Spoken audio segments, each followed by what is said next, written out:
Hello everyone, मैं विनय Upadhyay present कर रहा हूँ और इस वीडियो में हम लोग करेंगे जैसे कि आपको पता है मिशन यूपीएससी 2023 के हिंदी मीडियम के लिए हम लोग कर रहे हैं तैयारी। और द हिंदू करेंट अफेयर्स से जो इंपॉर्टेंट पॉइंट्स बन रहा है prelims exam points of view से उन सभी को डिस्कस कर रहे हैं। तो इस वीडियो के थ्रू हम लोग देखेंगे 14 और 15 जून 2022 के द हिंदू के न्यूज़पेपर में जो हमारे एग्जाम पॉइंट्स ऑफ व्यू से आए हुए थे उन सबको देखने की कोशिश करेंगे और बीच बीच में मैं कुछ क्वेश्चंस भी पूछूंगा जिसका आंसर आप हमें कमेंट सेक्शन में दीजिएगा। पीछे की सभी वीडियो आपको मिल जाएगा डेट वाइज। इसके लिए अलग से प्लेलिस्ट है प्रीलिम्स फैक्ट्स करके, उसमें जाके देख सकते हैं। चलिए शुरू करते हैं और फटाफट इन सभी पॉइंट्स को याद कर लेते हैं।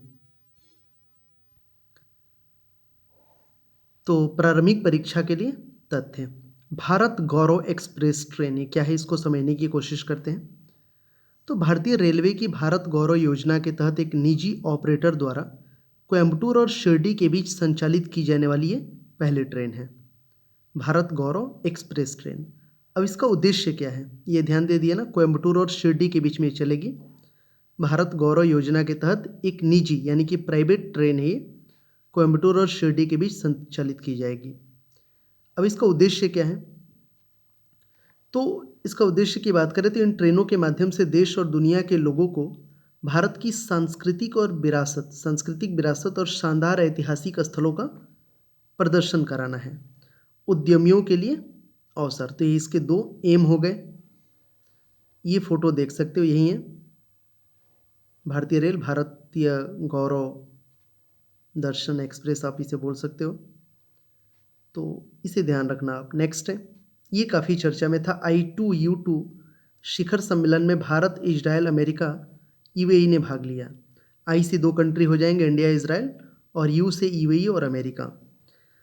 अमेरिकी राष्ट्रपति 13 से 16 जुलाई तक पश्चिम एशिया की अपनी यात्रा के दौरान भारत के प्रधानमंत्री, इजराइल के प्रधानमंत्री और संयुक्त अरब अमीरात के राष्ट्रपति के साथ एक आभासी शिखर सम्मेलन की मेजबानी की। आभासी शिखर सम्मेलन का मतलब वर्चुअल। नए समूह को भारत के लिए I2U2 आई कहा गया है, और आई कहा गया है किसके लिए, इजराइल और इंडिया के लिए। अमेरिका और संयुक्त राज्य अमीरात के लिए यू का प्रयोग किया गया है इसमें। I2U2 ये समझ गए। अब I2U2 समूहन की बात करें तो पहले कहा जाता था आर्थिक सहयोग के लिए अंतर्राष्ट्रीय मंच। समूह को पहले ही चतुर्भुज सुरक्षा वार्ता, जिसको आप बोल सकते हो QSD की तर्ज पर नया क्वाड या मध्य पूर्वी क्वाड करार दिया जा रहा है। अब ये चतुर्थ सुरक्षा वार्ता क्या है, तो QSAD जिसे अक्सर क्वाड कहा जाता है, संयुक्त राज्य अमेरिका, भारत, जापान और ऑस्ट्रेलिया के बीच एक रणनीतिक संवाद है। क्वाड वार्ता 2007 में दक्षिण चीन सागर में बढ़ती चीनी आक्रामकता के जवाब में शुरू की गई थी। इसके साथ आधुनिक युग के सबसे बड़े संयुक्त सैन्य अभ्यासों में से एक मालावर अभ्यास भी इसमें शामिल है। एक क्वेश्चन ये रहेगा अब आप लोगों से, इसका आंसर आपको करना है कि निम्नलिखित में से कौन सा देश भूमध्य सागर के साथ सीमा साझा करता है। क्वेश्चंस ध्यान से देख लो, ये 6 देश का नाम दिया है, Lebanon, Syria, Jordan, Iraq, Turkey. निम्नलिखित में से कौन सा देश भूमध्य सागर, अब फटाफट से मैप में जाना है, भूमध्य सागर जो है उसके साथ कौन से देश इसमें सीमा साझा कर रहे हैं। ये 6 देश का नाम पढ़ लिया ना, Lebanon, Syria, Jordan, Iraq, Turkey.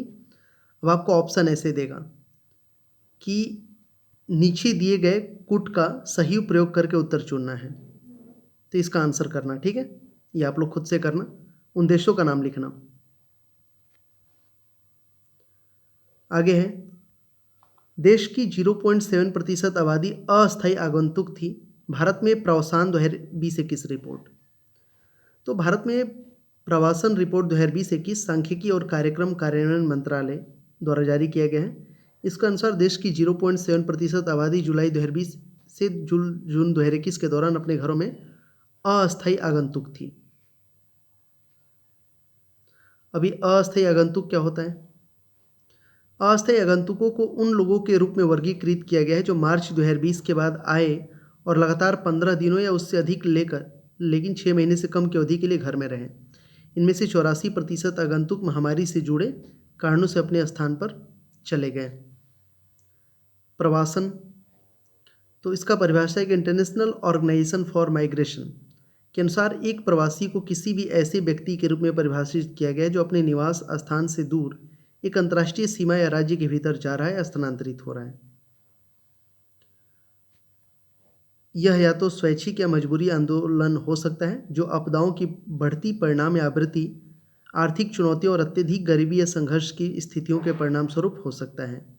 अंतर्राष्ट्रीय प्रवासन की चुनौतियों और कठिनाइयों के बारे में जागरूकता बढ़ाने के लिए संयुक्त राष्ट्र प्रतिवर्ष 18 दिसंबर को अंतर्राष्ट्रीय प्रवासी दिवस भी मनाता है। ठीक है। अंतर्राष्ट्रीय प्रवासी दिवस 2021 विषय का जो है थीम था मानव गतिशीलता की क्षमता का दोहन था। 17 SDG में 11 में प्रवास या गतिशीलता के लिए प्रासंगिक लक्ष्य और संकेतक भी शामिल हैं। चलो इससे रिलेटेड ये क्वेश्चन है कि निम्नलिखित में से कौन प्रवास के लिए प्रेरक कारक है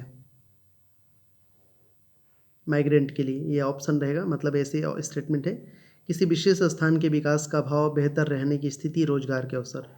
अब इसमें सही उत्तर चुनना है तो आपको ऐसे ऑप्शन दे देगा, केवल एक और 3, 2, 3। इसका आंसर करना कमेंट सेक्शन में आप लोग। ठीक है। अब देखते हैं ये 22 डिग्री हेलो ये क्या है, ये भी चर्चा में था। बेसिकली देखो ये जो सीरीज में स्टार्ट किया हो ना prelims facts for UPSC exam 2023, इसमें इसका एकमात्र लक्ष्य है रिवीजन। और अगर आप डेली बेसिस पे न्यूज़पेपर पढ़ रहे हो, उसका नोट्स बना रहे हो, तो ये सारे पॉइंट्स आपके नोट्स में शामिल हैं या नहीं, इसी पर्पज़ के लिए है। तो हेलोस तब बनता है जब सूर्य या चंद्रमा से प्रकाश पतले उच्च स्तरीय बादलों जैसे सीरोस्ट्रेटस बादलों से जुड़े बर्फ के क्रिस्टल द्वारा अपवर्तित होता है। 22 डिग्री प्रभामंडल सूर्य या चंद्रमा से 22 डिग्री प्रकाश की एक अंगूठी है और यह सबसे सामान्य प्रकार का प्रभामंडल है। यह 20.5 माइक्रोमीटर से कम व्यास वाले हेक्सागोनल बर्फ क्रिस्टल द्वारा बनता है। इसको आप देख लेना एक बार ध्यान से। एक 22 डिग्री प्रभामंडल विकसित होता है जब प्रकाश एक स्तंभ के बर्फ के क्रिस्टल से एक तरफ से प्रवेश करता है और दूसरी तरफ से बाहर निकलता है। 22 डिग्री हेलो इसका नाम है। इसको आप अच्छे से ज़रूर समझना। यहाँ से आप देख सकते हो ये ऐसे 22 degree angle, outgoing sunlight, incoming sunlight और ये आइस क्रिस्टल। Got it. आगे बढ़ते हैं, कुछ और बेहतरीन पॉइंट देखते हैं प्रीलिम्स के लिए। तो एक ये चर्चा में है कि अंडमान और निकोबार में मिला कॉफ़ी परिवार का पेड़, ये पेपर में आया था। हाल ही में अंडमान द्वीप समूह में एक 15 मीटर लंबा पेड़ खोजा गया है जो कॉफ़ी परिवार के जीनस का है, उसके जीनस का है। तो ये जो नई प्रजाति है इसका नाम है पायरोस्ट्रिया लालजी। भारत में जीनस पायरोस्ट्रिया का पहला रिकॉर्ड भी है। इन प्रजातियों के पेड़ आमतौर पर मेडागास्कर में पाए जाते हैं। पेड़ को एक लंबे तने के साथ ट्रंक पर एक सफ़ेद कोटिंग के साथ अलग किया जाता है और एक क्यूनेट बेस के साथ आयताकार आकृति वाले पत्ते होते हैं और पहली बार दक्षिण अंडमान में वदूर जंगल से रिपोर्ट किया गया था। अन्य स्थान जहाँ पेड़ स्थित हो सकते हैं जरावा आरक्षित वन, चिड़िया टापू वन। पायरोस्ट्रिया लालजी IUCN स्थिति के अनुसार गंभीर रूप से संकटग्रस्त में आता है। आगे देख लेते हैं हम लोग। ये जो बेजोस है, जेफ बेजोस, इनके साथ अंतरिक्ष की यात्रा के लिए बोली लगाने वाला $28 मिलियन का भुगतान करता है। हाल ही में जेफ बेजोस के साथ अरबपति की कंपनी ब्लू ओरिजिन की पहली क्रू स्पेस फ्लाइट में एक सीट के लिए बोली लगाई गई थी। कंपनी के लॉन्च वाहन को न्यू शेफर्ड कहा जाता है। फिर ये अभी चर्चा में आया था, श्री शैलम मंदिर में मिले ताम्रपत्र शिलालेख। श्री शैलम मंदिर परिसर के पास प्राचीन गंता मठ को पुनर्जीवित करने में लगे भ्रमरांभ मल्लिकार्जुन देवस्थानम ने रविवार को तांबे के शिलालेखों के 6 सेटों का जाप किया। तांबे के 18 पत्ते मिले थे जो 14 से 16वीं शताब्दी के बीच कहीं हो सकते हैं। शिलालेख लोगों द्वारा दूर दूर तक संरक्षण को दर्शाते हैं। इसके अलावा जो है उन्होंने कहा कि 6 सेटों में 4 में संस्कृत और नंदी नागरी लिपि में शिलालेख और अन्य 2 प्लेटें तेलुगु लिपि में हैं। तो ये प्रीलिम्स के लिए हमने कुछ फैक्ट्स कवर किए यहाँ पे। Got it. तो पीछे के सभी जो है ना उनको आप देखना। डेट वाइज मैंने 1 जून से शुरू किया है और जो अब तक डेट चल रहा है उसको मैं कंटिन्यू करूँगा। प्लेलिस्ट अलग से बना दिया है। चैनल को सब्सक्राइब कर लो। इस सीरीज़ का एकमात्र पर्पस है रिवीजन। ज़्यादा से ज़्यादा रिवीजन करो और जो आप न्यूज़पेपर का नोट्स बना रहे हो उसमें ये सारे पॉइंट्स आपके हैं या नहीं, एक तरह से चेक करने के लिए भी हो जाएगा, क्रॉस चेक के लिए। Thank you so much for watching this video. Share करिए, लाइक करिए, चैनल पे सब्सक्राइब कर लीजिएगा। आप हमारे साथ सोशल मीडिया पे जुड़ सकते हैं, फेसबुक, इंस्टा, टेलीग्राम, सभी चीज़ों का लिंक डिस्क्रिप्शन में है। चलो मिलते हैं नेक्स्ट वीडियो के साथ। पीछे के सभी वीडियोज़ को ज़रूर रिविज़न करते रहिए।